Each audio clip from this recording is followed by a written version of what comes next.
I got my buddy Eric. Super excited to have him on my second episode of Deep Dive. Eric is going to be joining us to kind of talk about not only the career pivot, but also Eric is going to be describing what he's done successfully in his career to be able to pivot in 2025. But we're going to be discussing some topics specifically around how to improve and how to navigate those different relationships, but also how to actually think for yourself to reskill and rebuild. So go ahead, Eric, and introduce yourself. Yeah, thanks for having me on, Clarence. I'm excited. I'm excited to just share, my journey here. Yeah, born and raised here in San Diego, California kid at heart. It's been about 36 years now. I don't plan on moving, and Okay. super expensive out here. So that's why I needed to make the jump into this specific career that I'm in now. But I spent about 16 years of my life working at Costco, got sick and tired of it, didn't know what I wanted to do. Yeah. I was also wearing multiple hats. I was also a youth pastor, as I'm also a youth pastor as well. And so one of my youth parents pulled me aside one day and said, "Hey, I hear you complaining a lot about, your job here at Costco. You should come work for me." And I was like, "Okay, what do you do?" And she told me she was in the funeral industry.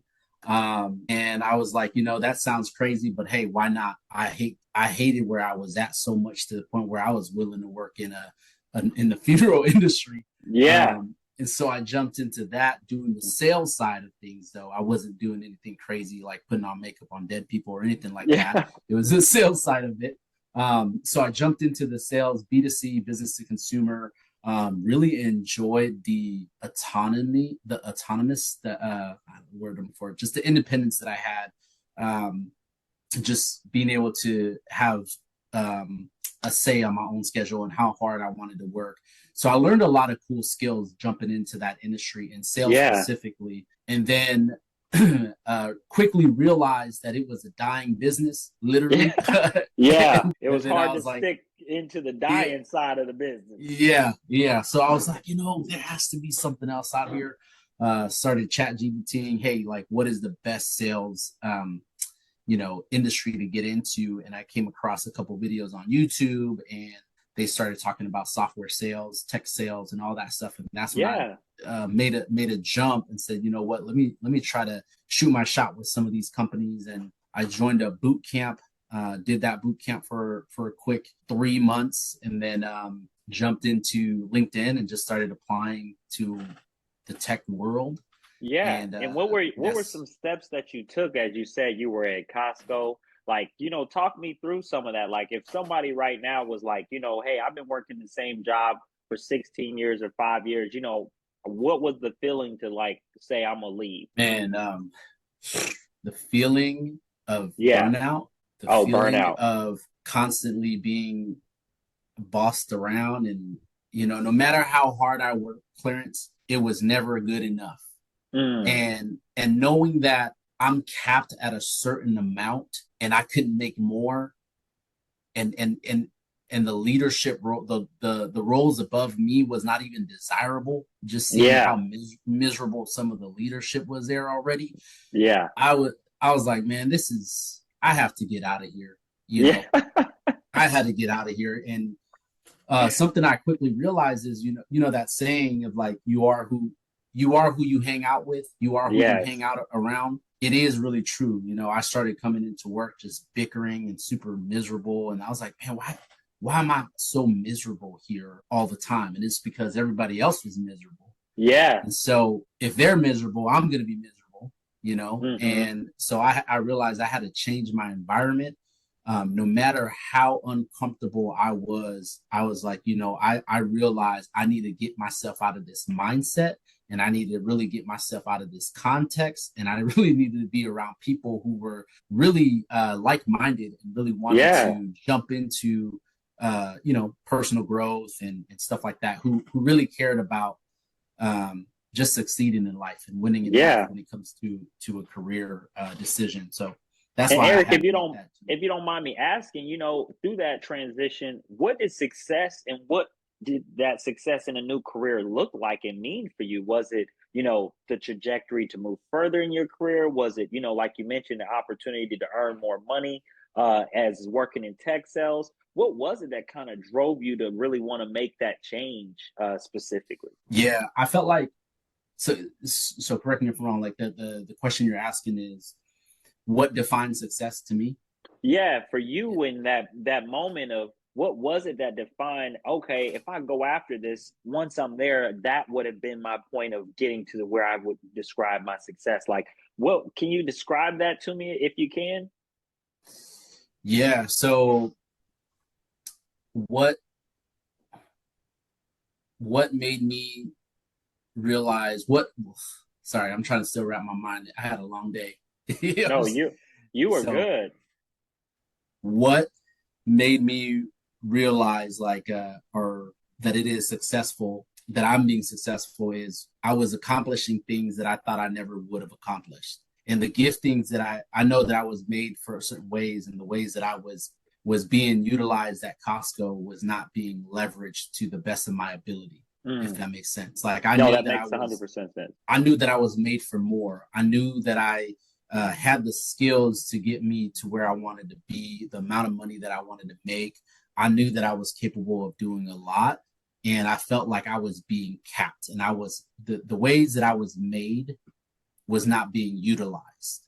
Mm. You get what I'm Okay. saying? No, And a hundred so percent. I had to figure out what was gonna allow me to utilize the way that I was made, and the ways that the things that I enjoyed doing.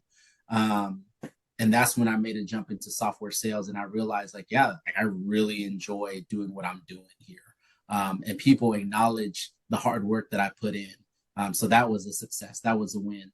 The fact that I made make more money than I ever did working at Costco less Yeah. than a year, that was success to me. Yeah. Being acknowledged for my hard work, and just being seen and noticed, like, that's a success for me. Awesome. Enjoying my job, that's a success for me.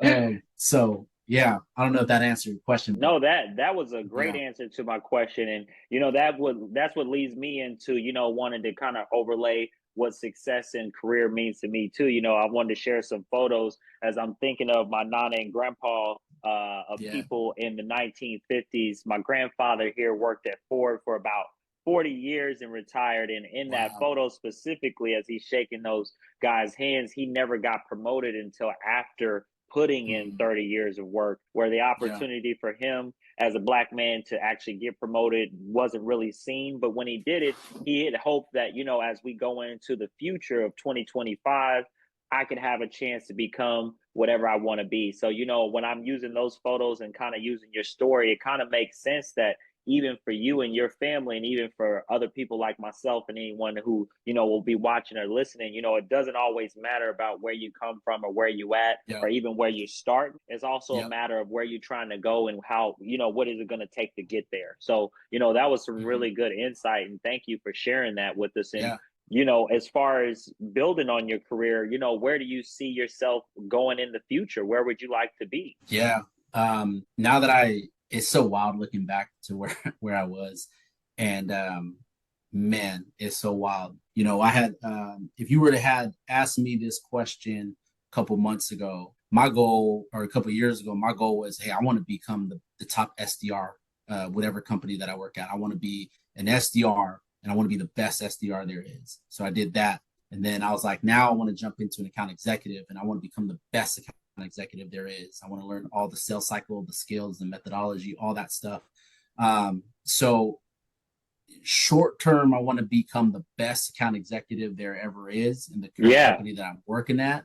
But long term, man, I want to step into a role where I do create an opportunity for people, like kind of like what you are doing, Clarence. You've opened up a lot of opportunities for people, and to be able to do that, sales leadership or any form of leadership, to where you get to speak into someone's life and help them and motivate them and encourage them, help them feel seen and step into the ways that God has made them.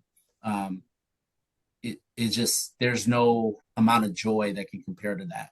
So Mm-hmm. um, so yeah, to answer your question, I think some sort of leadership in sales would be Okay. my long term goal.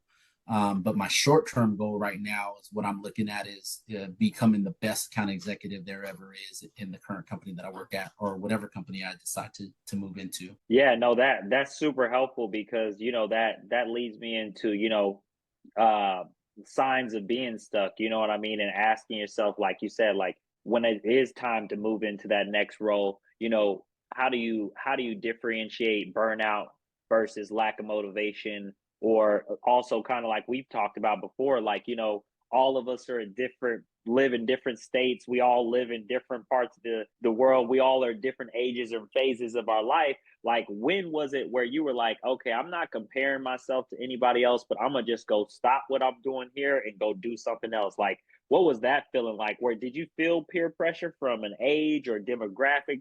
Like, talk to me through some of that. Was there any pressure from like your family, or being like, for me as a black man, I'm like, oh man, I'm like, I gotta focus on my career so that I can give my family the life I want, but at the same time, like, are there stigmas from my family that I gotta focus on too? So I didn't know if that was anything that, as you were pivoting, like people were like, Eric, I would stick to that day job if I were you, player, and Yeah, stick to yeah, what you know. man. Um, I was so burnt out and just trying to like I look at my kids, right? I have a 6 year old, a 7 year old, and a 4 year old, and I don't ever want them to look at me. I don't ever want them to look at dad and say, "Man, my dad just worked at Costco." Yeah. They didn't necessarily put that pressure on me. It was me just desiring to show my kids that they could do whatever it is that they put their mind to. And Hmm. so in order for me to preach that, I need to also live that out myself. And Yeah. so what I did was I cut the safety net, I cut the scarcity mindset out. I had to retrain my mindset to step into that growth mindset, where where I am today. And Hmm. like nobody was necessarily putting pressure on me. It was just me wanting more for myself and my family. And I never did well in college. I hated school with a passion. I just hated Mm. sitting in the classroom and trying to Yeah. learn about stuff that I didn't really need to learn about that wasn't really going to make me money, Yeah. So, 100%. so yeah, my parents always wanted me.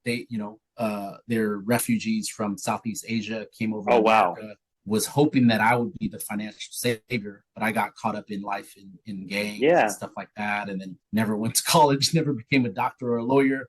Worked at Yeah. Costco and became a youth pastor, and they're just like, "What's going on?" But Yeah. but but then I jumped in, I discovered software sales, and I was like, man, this is an opportunity for me to show them like college is not the only option. Yeah. You can be successful with or without a college degree. And you could be whatever it is that you want to be when you put your mind to it. And so, yeah, it took me just realizing I needed to want it more for myself than anything, and I did. I wanted it more for myself. I was burnt out of where I was. I did not like where I was at.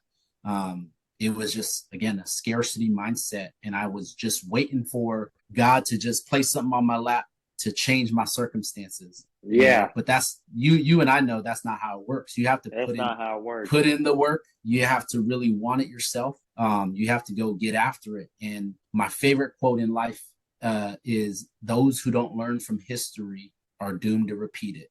Hmm. So if you're just stuck doing the same thing over and over, and you're not learning from the situation that you're Not in, you're just growing. gonna exactly so you're just gonna be stuck, continue to be stuck.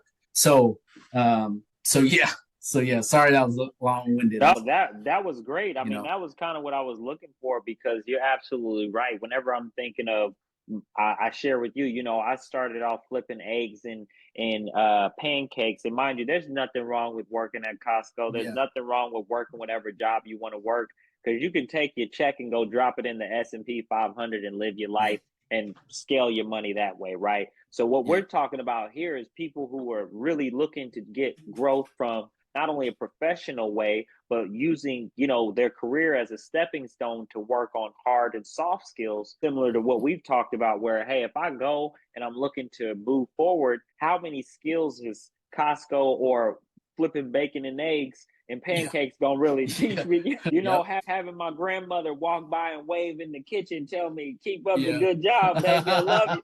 You know, Yeah. hey, I love her to Yep. death now. We have Yep. cooked for grandma all day now. Yeah. Don't get me wrong, but we just like, Yep. look, we can't be cooking Yeah. all the time. You know, we Right. got to do something Yeah. different. So you absolutely right. You know, looking to pivot and then taking the advice. And how I got into my career is, my wife laughs now, but you know, it was a point of thinking of, okay, I don't get to see my family a whole lot and I need to spend more time with them. How Mhm. can I do that? You know, and really, you know, any restaurant you work at, Saturday and Sundays are always your busier days. Yep. With that being said, you know, I was like, hey, I'm looking to Yeah. grow too. And there's really not a whole lot of growth sometimes in restaurants, especially when you're in a small town like myself. They're a Mhm. lot locally owned. There's not a lot of chains, if that makes Right. sense. So the Yeah. balance of where you get to, how you get to it, I was like, all I know is I don't want to be in a warehouse working, because they Yep. keep pushing on me is this manufacturing, and I'm telling them, Yep. look, I Yep. don't want to do that. I'm not disrespectful. I just am Yeah. tired of sweating in the Yeah. manufacturing. I'm tired of freezing in the wintertime. You Mm-hmm. know, there's no Mm-hmm. in between in there. Yeah. Yeah. Yeah. Gosh, man, when you mentioned that whole weekend thing, yeah, like my schedule was just always scheduled on the weekends. You know, like Drake said, working on the weekend like usual. Yeah, but it's You it. just, yeah, you It just, break your heart. You like, why am I yeah, working this hard? And then you turn yeah, around, you done miss family events, miss Christmas parties, the miss soccer yeah, games. It's all bad, you know. So yeah, I mean, career is not only important, but you know, as you were going through the Corsia and different things, some of the things you alluded to, once you landed your tech job and you got it, you know, what were some things that you had to reskill about yourself? man, that's a good question. I had to constantly tell myself, um, you know, this is it, it was different. Like I was working at home, Yeah, and where I was used to just driving to work to 12 a.m. in the morning, 2 a.m. in the morning, you know, and I was like, yeah, man, I have to now restructure my whole day, understanding mm, that I am the one that structure my day now. My day is yeah, not just um, ran by my employer. It still is in a sense, but I get to structure my day now, skillfully, intentionally, understanding where to spend my time, where I'm going to be successful, where I'm not going to be successful. So those are some of the skills that I had to learn. Reaching out when I need help, learning how to reach out to the right individuals in the yeah, company, and then um, making sure that I get out and walk and get out yeah. in the sun and enjoy. But the cool part is I also get to schedule in time with my kids, like what you said, Yeah, you know, like and my wife. So yeah, just rewiring my brain, understanding like, hey, this is not, you know, it's not a bad thing that you're scheduling time to hang out with your kids or your wife. Like you need that. 100%. You can't be on Yeah. the computer screen all the time, you know. So yeah, those are some of the skills that I had to learn, and then learning from others and in the company, stuff like that. I had to learn hard skills like understanding different softwares that we used and all that And stuff. So anyone who's going to be looking to maybe get into tech sales from an SDR account executive, can you share some free stuff that you did, or some like specifics of what you went to look for tool wise to kind of help you get up to speed? As you said, hey, I went from Costco to funeral sales and then I jumped into software sales. So those are yeah, all three different industries of areas of a focus. So can you share some insights of what kind of steps or things you did? yeah, I just so again, going back to the whole surround yourself with people you want to be like. Mm-hmm. So, you know, what I did was I jumped on LinkedIn. I reached out to a bunch of SDRs, AEs, Mm-hmm. BDR managers, surrounded myself with a lot of the podcasts around tech sales, software sales, looked up a bunch of YouTube videos, trying to understand the lingo. Yeah. And then really, really, really understanding too what I'm getting myself into. Yeah. Um, you know, and making sure that that's something that I really want to do, and not being Mm-hmm. not surprising myself, and not just hunting it for the sake of money, but also understanding like, hey, this is what I'm going to be.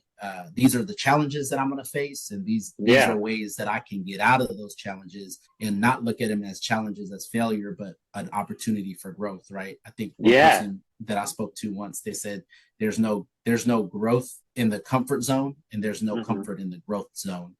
And so, understanding that when you're uncomfortable, it's an opportunity for you to grow, not Mm-hmm. for you to complain, but for you Yeah. to grow. Like, what can I work on? You could either say, hey man, this person sucked X, Y, and Z, or you can be like, hey, you know what can I do and what can I learn from this situation to make myself grow in my career, my profession. Yeah. So some of those tips would be, like, surround yourself with people that you will want to will want to become. Mm-hmm. Don't be afraid to reach out to them via LinkedIn. Listen to a bunch of those podcasts, surround yourself with those people, because it's going to help you understand the industry that you want to jump into, and the career path you want to take. Awesome. Yeah, no, that's super helpful. And to give you some context, you're absolutely right. Things like Coursera, myself thinking of being a hiring manager for the last 9 years, it's like when I'm looking at someone who's just looking to get into tech sales or even just change their career, whatever it looks like, it is always more helpful that they took the time to go learn what they need to know before they come in at some capacity. So you doing that, but also, like you said, reaching out to people on LinkedIn, that's super huge because that can leverage standing out. And then I wanted to talk about, as you were applying for jobs, we have artificial intelligence, AI. Yeah. It's not really AI, it's just AI scraping the internet faster than the Yeah. human web browser, but we call it AI Yeah. right now. Whereas they're real versions. But as you were going through your roles and stuff, like, did this play a role with how you made your resume? Did this play a role with trying to kind of leverage it to your advantage? Like, what did how, or did it also affect, like, you're like, wow, recruiters are starting to use AI, so my resume has to look like this to kind of stand out with keywords, anything like that? Yeah, definitely. I mean, I definitely use AI to leverage myself, like the resume, stuff like that. But to stand out, because everybody else is using it too, right? So you need to Yeah. stand out as well, and you need to get creative. And so figure out ways that's going to make you stand out and from the rest. So what I did was I made a bunch of Loom videos. If you don't know what Okay. Loom videos are, like, it's a personal video clip of like kind of like a TikTok, but not really a TikTok. It's like a Vine, Yeah. like when, I don't know if you remember Vine. It's like a quick 10-15 second video. You're just introducing yourself. And that's really going to make you, what really made me stood out, because I saw the people that was opening my videos, and Yeah. then what I also did was I used Apollo. I think it's called Apollo's AI. But I would pull up LinkedIn and then I would pull up Apollo. And what that did was it gave me the contact of all the BDR managers that I was looking into. Mm. And then I would cold call the BDR managers and I would show them, hey, because now it's showing them that I have the skills of what it takes for me Yeah. to do, the job that I'm applying for. Exactly. So I would cold call them. I got their contact, and then I would LinkedIn them, and then I would email them, and then I would shoot them a text message, a Loom video, and just blowing them up and showing them, hey, I'm different. I'm a Mm-hmm. different type of person than all these other people that are applying. That's what made me stood out. And so, yeah, definitely leverage the AI. Don't be afraid. Don't feel like you're competing against it. Yeah. But you utilize it to the best of your advantage, and make yourself stand out that way. Awesome. Yeah, no, that's super helpful. And the reason I asked is because, like you said, like, you got to get familiar with how recruiters respond. You got to get familiar with Mm-hmm. the language of the industry you're trying to penetrate, right? You got to do all these different things while managing being a husband and being a father Yeah. too, so that balance of also being a youth pastor, going back Yeah. and making sure Yeah. everybody is doing what they need to do. But I think that balance of what's happening and how it's happening, as we're kind of thinking of what got you to that point, as we're kind of wrapping up too, what was the Yeah. roadmap that kind of got you on that, to build that bridge, to also be like, okay, I'm networking, but I'm setting up, was it a 90-day plan, a 6-month plan? Like, what was that roadmap like for you? Yeah. Like, how did I get to where I wanted to be? Is that Yeah, pretty much what you're exactly. asking?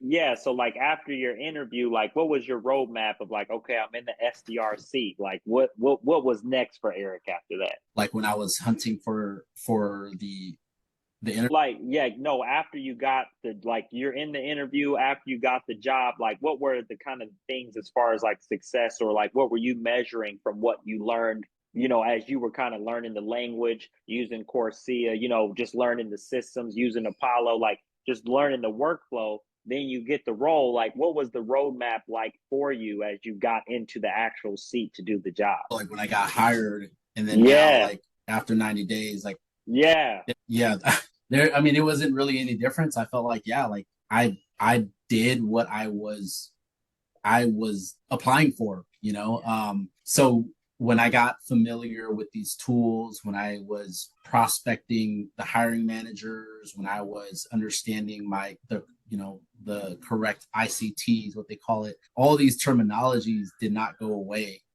It was like, yeah, like you're continuing learning still. Like I'm still learning a bunch of this yeah. terminology. It's never ending. So yeah, I guess always be learning. Don't think that you have graduated from uh the whole thing. Just know that it's always going to be something new to learn. And then the reason Yeah. I ask is because I want to bring up, you and I have talked about it, but in your time, you've had about three different promotions. So, talk to me a little bit about getting three promotions from what we've already talked about of 16 years being somewhere, 1 year doing funeral sales, and you go somewhere else, you do the job of everything you just talked about to get there, and you get promoted three times.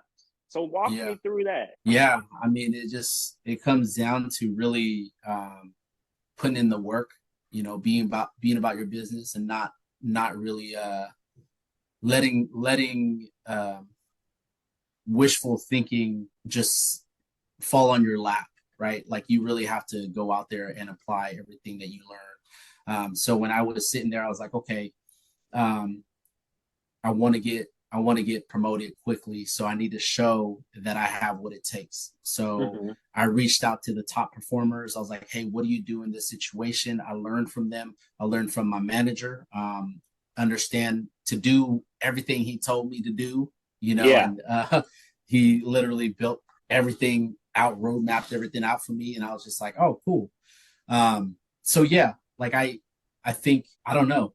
It's just crazy. Like just put your head down, work hard. I worked hard, and I don't know. Like I felt like the promotion wasn't even on my radar. It was just Mm-hmm. like I want to do this job well, and the opportunity did kind of just fall in my lap. But I mean, Yeah. that's the fruit of my labor too, right? And I always Yeah. mention as well, like I do want to become an account executive. I do.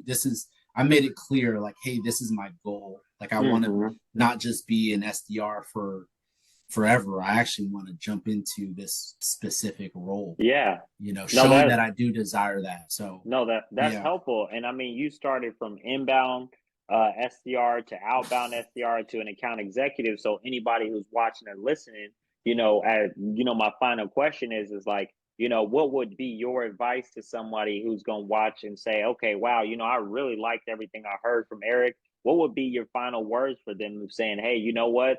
I spent my time here, but also I went somewhere else and I didn't expect from what I was even looking for, because I was already just excited about the SDR role. So we yeah, talked about that build up, but then yeah, what I'm hearing too is God had bigger plans than what you had originally sought out for. So mhm. as we wrap, what would be some advice that you would give somebody? Yeah.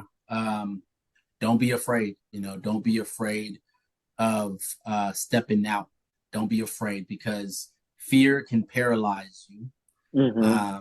Knowing that it's not going to get you anywhere. So I told myself, or one of the things that I learned during this journey was don't think or say, I wonder what my life would look like if I did this. I Mm-hmm. wonder what, I was like, take the wonder out of it and just do it. And you Mm-hmm. might fail. You might fail, but let that failure be an opportunity for you to learn from. Like at least you can say, hey, I tried it. It didn't work. Mm-hmm. But I'm gonna try something new. I'm gonna try something different that does actually fits what I'm trying to pursue, right? So don't be afraid. Don't be afraid to jump and take and learn from your mistakes. Know that failure is just an opportunity to learn from, um, and you'll be successful. I think like don't be afraid is what I would encourage somebody. Don't be afraid to do something new. Don't be afraid to learn the hard skills, the soft skills that you need, because there's a bunch of opportunities for you out there. You just got to be willing to put in the work and the action, and do it. You know, Mm-hmm. don't live that wishful thinking. I wonder. Don't let that paralyze you. You just have to do it, and then you'll know. You know, Yeah. your answer will be right there.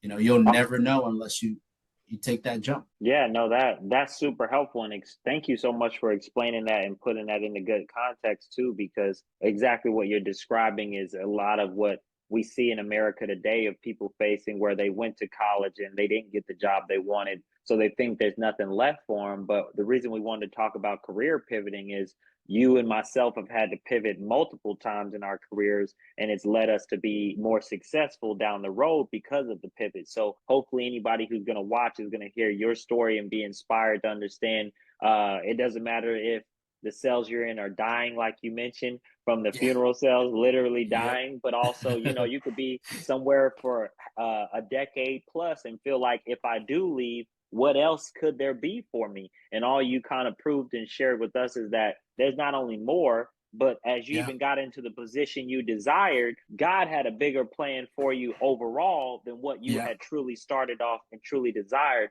And the last thing I want to say is the only thing that happens from that is preparation always meets opportunity. And the more Yeah. you're prepared in life, the more opportunity doors open up. So thank you so much, Eric, for joining me on the deep Yeah. dive second Absolutely. episode down. Man, Yeah. appreciate this. This was fantastic. I can't wait to see all the things we get from it. Can't wait to hear what everybody thinks. But again, thank you so much for joining me. Appreciate you, Clarence. All right, man. We'll